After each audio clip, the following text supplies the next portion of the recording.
도쿄 리벤져스의 작가 와쿠이케는 과거 신주쿠의 유흥가에서 호스트바 스카우트맨으로 근무한 이력을 지니고 있으며 근무 당시 안노모요코의 워킹맨을 읽고는 문득 만화가가 되고 싶다라는 생각과 동시에 일주일에 30페이지가 넘는 원고를 그리기 시작하였다. 이후 그는 자신의 경험담을 녹여낸 만화 신주쿠 호스트로 주간 영매거진에서 신인 만화상을 수상하며 신주쿠 수완, 아바돈, 데저트 이글 등을 연재하게 되지만 신주쿠 수완 이후의 작품들이 별다른 인기를 끌지 못하고 마무리가 되면서 와쿠이케는 다음 차기작에 대한 큰 고민에 빠지게 된다. 그러나 작가님, 요즘 양키들을 주제로 한번 만화 그려볼 생각 없어요? 예, 저 요새 양키들 잘 모르는데요. 에이, 그럼 와쿠이 씨가 잘 알고 있는 시대로 타임루프에서 그리면 되죠? 라는 편집자의 제안으로 인해 와쿠이케는 곧장 타임루프를 소재로 한 양키 만화를 그리기 시작하였고, 이렇게 탄생한 작품이 바로 도쿄 만지의 총장 사노 만지로가 등장하는 도쿄 리벤져스였다고 한다. 초기 작가가 기획한 도쿄 리벤져스의 스토리는 중학교 때 사귀었던 전 여자친구를 죽인 범인을 찾기 위해 시간을 뛰어넘는다는 설정과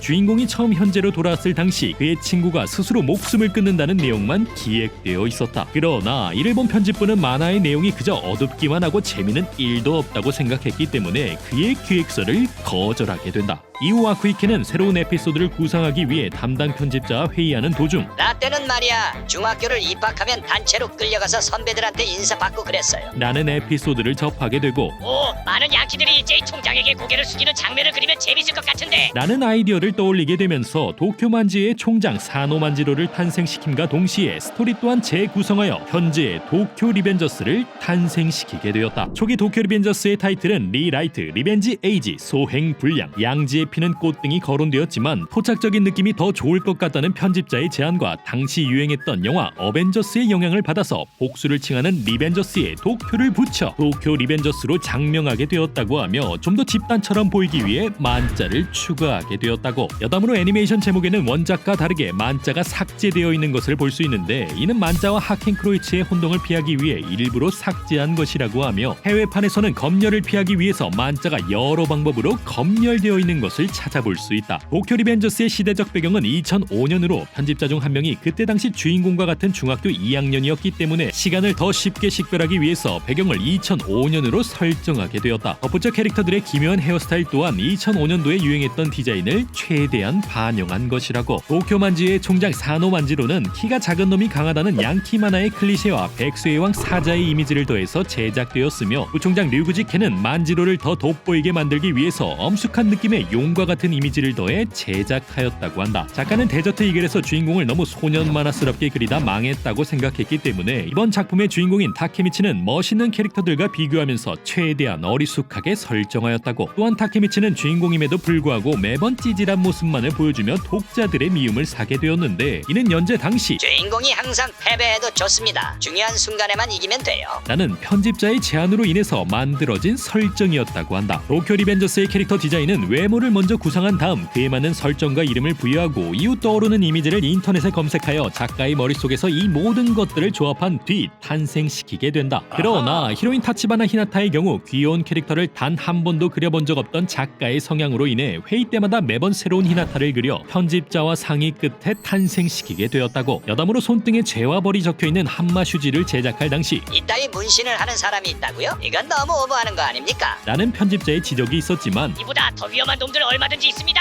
이 정도면 말이 억지한 편이에요. 라는 작가의 대답으로 조용히 넘어가게 되었다고. 도쿄 만지의 총장 사노 만지로는 통칭 무적의 마이키라고 불리우고 있으며 그는 교복에 슬리퍼를 신을 정도로 슬리퍼를 좋아하기 때문에 특공복을 제외하고 그가 신발을 신는 날짜는 10월에서 3월밖에 없다고 한다. 마이키를 항상 곁에서 보좌하고 있는 부총장 류구지케는 자고 있는 만지로를 등에 업고 폭주족 한 팀을 박살낸 어마무시한 이력을 지니고 있지만 애석하게도 그의 꿈은 하반신을 오토바이로 개조하는 것이라고. 전 일본대 대장 바지 케이스케는 만지로에게 안경을 쓰면 머리가 좋아질 거야. 라는 말을 듣고 곧장 안경을 구매하러 시부야로 향한 적이 있는데 그곳에서 시비가 붙는 바람에 40대 1로 싸우고 안경 사는 것을 까먹었다고 한다. 도쿄 만지회의 창설 멤버였던 하네마야 카즈토라는 작중 공식으로 인증된 미남 캐릭터이지만 본인은 자신의 외모가 만만하게 생겼다고 생각하기 때문에 그다지 좋아하지는 않는다고. 덧붙여 카즈토라가 메인으로 그려져 있는 단행본 8권의 표지는 유녀들 중 최상위 계급인 오이란을 모티브로 제작하여 섹시함을 강조하였다고 있었다고 한다. 3번대 대장 파칭은 만지로에게 10번의 승부를 걸었지만 전부 패배한 전적을 가지고 있으며 어린 시절에는 패양과 함께 2대1로 여자아이에게 싸움을 걸었지만 그것마저 패배하였다. 참고로 그들이 싸움을 걸었던 여자아이는 훗날 파칭의 와이프가 되었다고. 4번대 대장 카와타 나호야와 그의 동생 카와타 소유야는 서로 상반되는 표정이 특징으로 각각 스마일리, 앵그리다는 별명을 가지고 있는데 재미있게도 이들은 맛있는 라면을 먹으면 표정이 거꾸로 변하게 된다. 추가로 스마일리의 취미는 만화와 프라모델이지만 별다른 인기가 없는 것 같아서 이를 숨기고 있다고. 5번대 대장 무토 야스히로는 부대장인 산즈와 친해지기 위해서 치즈케이크를 선물한 적이 있지만 이후 대화가 더 없어졌다고 하며 산즈는 무토의 생일날 그가 싫어하는 녀석의 머리카락을 뽑아 정성스럽게 포장하여 선물하였지만 욕만 먹었다고 한다. 여담으로 산즈는 바지가 도만을 떠날 당시 그에게 어떤 트리트먼트를 사용하냐고 질문한 적이 있는데 이때 바지는 산즈에게 비누를 사용한다고 답하였고 이후 비누를 사용하여 머리를 망친 산즈는 이때부터 바지를 죽여버리겠다고 다짐하게 되었다. 팬북에서 밝혀진 도쿄만지의 팔씨름 순위는 1등 파칭, 2등 드라켄,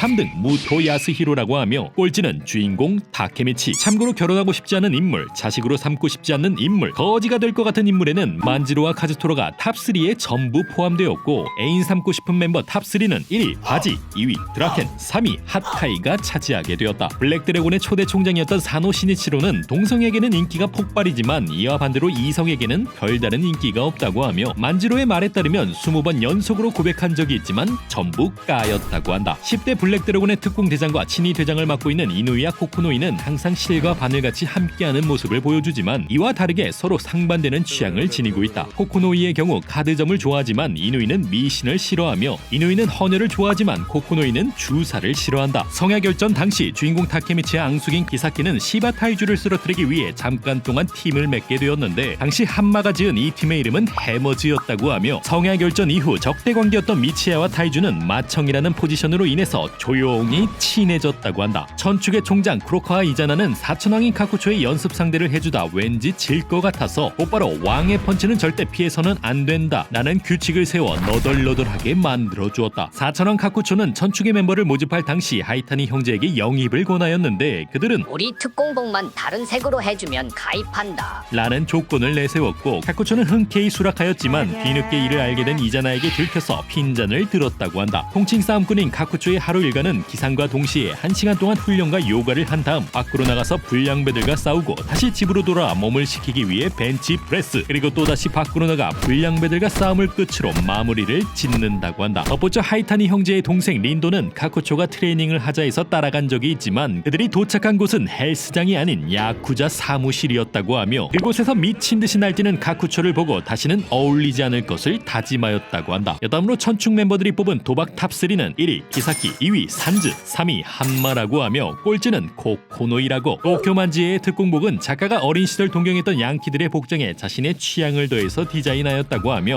블랙드래곤은 군대, 천축은 야쿠자, 메비우스의 특공복은 최대한 볼품없는 디자인으로 제작하였다고 한다. 덧붙여 메비우스의 총장 오사나이의 특공복이 붉은색인 이유는 최초의 항쟁 상대이기 때문에 상대편의 총장을 알아보기 쉽게 하기 위한 작가의 배려였다고. 작중 등장하는 캐릭터들의 생일은 작가의 주변인의 생일을 그대로 사용하였다고 하며 만지로의 생일은 최대한 사자처럼 보이길 원했기 때문에 사자 자리에 해당하는 8월 20일로 설정하게 되었다고. 주인공 타케미치의 촌스러운 리젠트 머리는 중요한 순간 더 멋진 모습을 연출하기 위해 일부러 더 촌스럽게 디자인하였다고 하는데 이와 반대로 만지로의 모습은 항상 멋진 모습을 보여주기 위해서 최대한 심혈을 기울여 그렸다고 한다. 작가는 어렸을 적부터 유흥가를 떠돌아다녔기 때문에 소년소녀들의 사랑에 대해서는 전혀 알 수가 없었는데 이로 인해서 작중 등장하는 타케미치와 히나타의 러브라인은 담당 편집자의 사랑 이야기를 들으며 스토리를 구상하게 되었다고. 덧붙여 10번째 에피소드에서 타케미치가 처음으로 키요마사에게 승리를 따내는 장면은 당시 답답한 주인공의 모습으로 인해서 분위기가 좋지 않았던 도쿄 리벤저스의 인기를 살리기 위해 담당 편집자의 제안으로 인해서 만들어지게 되었다고 한다. 도쿄 리벤저스의 초기 독자층은 주로 성인 남성이었기 때문에 작가는 표지를 더욱 양키스럽게 디자인하여 팬들에게 어필하였다. 그러나 단행본의 판매 부진을 예상했던 편집부의 제안으로 인해 5권부터 양키스러움을 최대한 억제하고 타임 루프물에 집중하여 표지를 제작하게 되었고 반응이 점차 좋아지자 기존에 있던 단행본들의 표지 또한 전부 변경하였다고 한다. 도쿄 리벤저스는 갑작스러운 전개로 인해 많은 팬들에게 질타를 받으며 그리 좋지 않은 결말로 끝을 맺게 되었는데 이 결말에 대해서 작가는 피해 할로윈 에피소드를 연재할 당시부터 구상해두었던 결말입니다 라고 인터뷰에서 밝혔으며 이 사건에서 목숨을 잃게 된 바지를 보고 어떻게 감독께서는 다시 살려내겠다고 결심하여 현재 엔딩으로 끝을 맺게 되었다고. 덧붙여 제목 또한 도쿄 리벤저가 아니라 복수형인 리벤저스로 타이틀을 정한 이유는 타케미치와 만지로가 함께 복수하는 결말을 생각했기 때문이라고 한다.